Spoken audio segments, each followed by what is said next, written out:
Jendayi Miller, page 204, Wickenlow, Garden of Erin. Before she ever dreamt, she lave Kildenbridge and go forming under Horse Pass Bridge.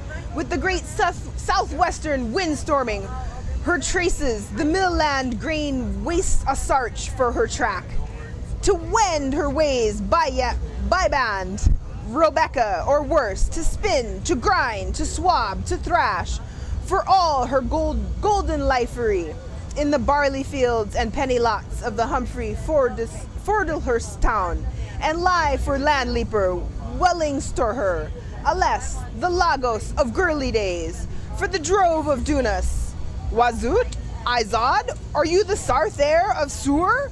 No, the Finns fit into Morn, where the Nor takes live of Bloem, not where the Brayart divarts affair, nor the Moy changes her minds, Swillix Cullen and Con between Colin and Con, or where Neptune scullied and Tritonville rode, and the Landros three bumped heroines too?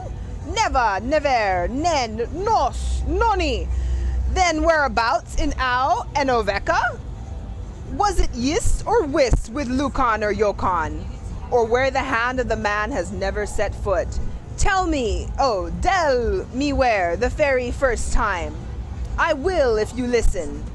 You know the dinkle tale of Lugawa?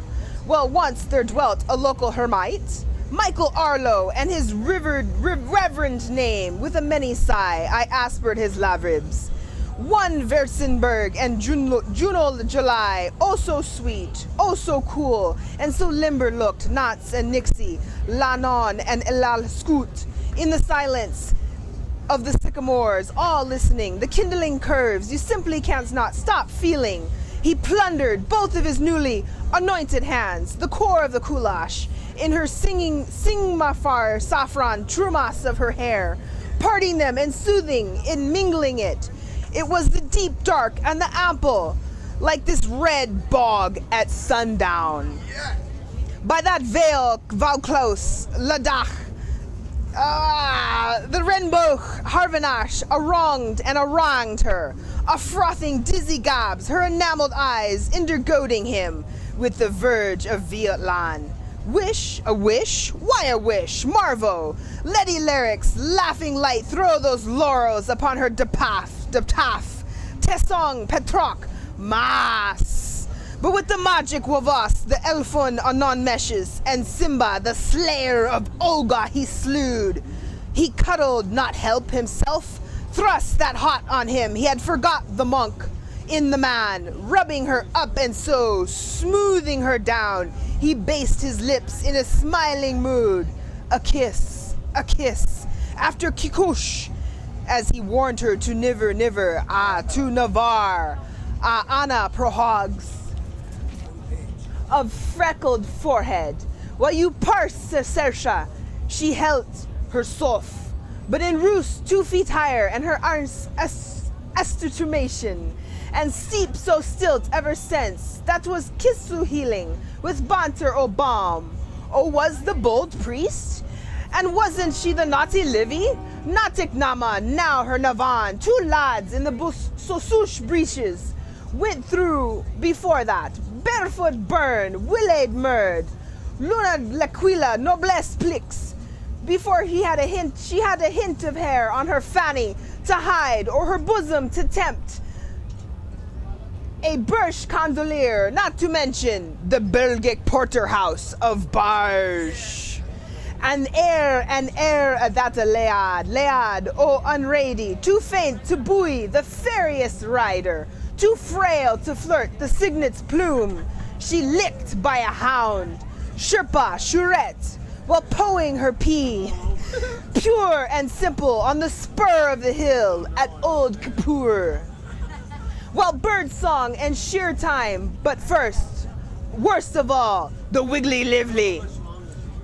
She slept out of a gap by the Devil's Glen, where Sally, her nurse, was sound asleep in a slut, and Faye fell over a slip away before she found her stride, lay and wiggled in all the stagnant black pools of rainy under a fallow coo. She laughed, info free, with her limbs aloft, while the whole drove of maiden hawthorns, blushing, looked askance upon her. Drop me the sound of the fine horn's name, mitu, miti, or some bogger was wiseness, and drip me why in the Flanders she was frickled, and tickle me though she mallow marsewelled, or so weirdly the wig she wore. Yeah. And whilst side did they droop their glows of flory, aback to whist or affront to see, in fear to hear no the dear so near, or longing and loath and loathing and longing. Are you in the swim or in you out? Oh, I go in, go on, go again. I mean, what about that? You know. I know. Right as well as you mean, rather. You might like the coifs and the groupies, snouty, and me do the greasy job on old Veronica's wipers. Well, I am ranting now, and I'll thank you. It is a penny or a surplice. Aran, where is your nose? And where is the starch? Not that the vest benediction smell. I can tell by their eau de cologne and the scent of odor their Mrs. McGrath. And you ought to have had heard them. The moist come off of her. Creases in silk, are they not? Crampons long? Baptiste me for father. She has sinned.